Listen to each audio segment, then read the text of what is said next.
Swasthya Sathi card নিয়ে যখন বিনামূল্যে চিকিৎসার কথা বলছে রাজ্য সরকার তথা মুখ্যমন্ত্রী মমতা বন্দ্যোপাধ্যায়, ঠিক তখনই স্বাস্থ্যসাথী কার্ড থাকা সত্ত্বেও চিকিৎসা করাতে গিয়ে চরম হয়রানির শিকার হলেন এক নাবালিকা ছাত্রী সহ তার পরিবার। ঘটনাটি ঘটেছে নদিয়ার শান্তিপুর পৌরসভা এলাকায়। সূত্রের খবর, নদিয়ার শান্তিপুর পৌরসভার ৮ নম্বর ওয়ার্ডের দত্তপাড়ার নিম্নবিত্ত পরিবারের বাসিন্দা ভরত দাস ভ্যান চালক।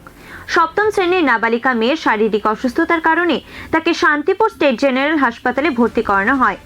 চিকিৎসক সূত্রের খবর, ওই নাবালিকার মাথায় টিউমার রয়েছে, সেই কারণে চিকিৎসকরা তাকে গত ১ মাস আগে কলকাতায় স্থানান্তরিত করার পরামর্শ দেন। সেই মতো তার পরিবারের লোকজন অসুস্থ নাবালিকা ছাত্রীকে নিয়ে কলকাতা হাসপাতালে চিকিৎসার উদ্দেশ্যে রওনা দেন। পরিবারের অভিযোগ, বেশ কয়েকদিন ধরে কলকাতার একাধিক সরকারি হাসপাতালে ঘুরে ঘুরে তাকে ভর্তি করাতে পারেনি। অভিযোগ, প্রতিটি হাসপাতাল অন্য হাসপাতালের কথা বলে দায় সেরেছে। এরপর অসহায় হয়ে নাবালিকা অসুস্থ ছাত্রীকে নিয়ে পরিবারের লোকজন আবার বাড়িতে ফিরে আসে। বাড়িতে ফিরে এসে ওই অসুস্থ ছাত্রীটির শারীরিক অবস্থার আরও অবনতি হলে তাকে আবার শান্তিপুর স্টেট জেনারেল হাসপাতালে ভর্তি করা হয়। বর্তমানে সে শান্তিপুর স্টেট জেনারেল হাসপাতালে চিকিৎসাধীন। খাদ্য গ্রহণ এবং মলমূত্র ত্যাগ করা বন্ধ হয়ে গেছে ওই নাবালিকার। বর্তমানে মৃত্যুর সঙ্গে পাঞ্জা লড়ছে ওই নাবালিকা ছাত্রীটি।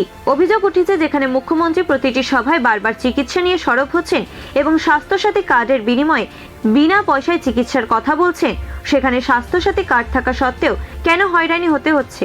কি হয়েছে? এই পেশেন্টটার অবস্থা খুবই খারাপ। এবার প্রথমে শান্তিপুর থেকে কলকাতায় রেফার করে দেওয়া হয়। কলকাতায় নিয়ে গিয়ে ঘুরে পিজিতে যাওয়া হয়। পিজিতে যাওয়ার পরে ডাক্তাররা বলে সিট নেই, পরে ডেট দেয়। ডেট দেওয়ার পরে আবার যাওয়া হয়, সেখানে আবার ওরা ছেড়ে দেয়। দেওয়ার পরে এনআরএসে একদিনকে ভর্তি করে দিয়ে আসি আমরা। এনআরএসে ভর্তি করার পর প্রথমে ট্রলিতে রাখার পরে বেডে দেয়। পরের দিন সকালবেলা ডাক্তার বলে যে ওদেরকে ছেড়ে দেওয়া হচ্ছে, আবার আউটডোর থেকে টিকিট করে নিয়ে এসে ভর্তি করতে হবে। দিয়ে ওখান থেকে আবার চলে আসা হয়, আবার পিজিতে যাওয়া হয়। পিজিতে যাওয়ার পরে আবার পিজি বলে সিট নেই, ভর্তি লিখে দিয়েছে কিন্তু সিট নেই, বারবার সিট নেই দেখাচ্ছে। আবার সেই পেশেন্ট এরা নিয়ে গিয়ে ফিরিয়ে নিয়ে আসে। নিয়ে আসার পরে পেশেন্টের আরও অবনতি হয়, শান্তিপুর হসপিটালে ভর্তি করে। শান্তিপুর হসপিটাল সিলাইন দেয়।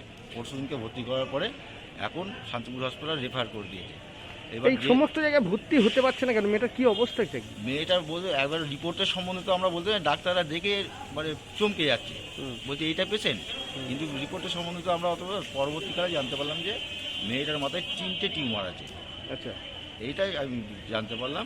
এখন পেশেন্টের মানে ইমিডিয়েট অপারেশন করার দরকার, কিন্তু কোনো জায়গায় আমরা ভর্তি করতে পারছি না।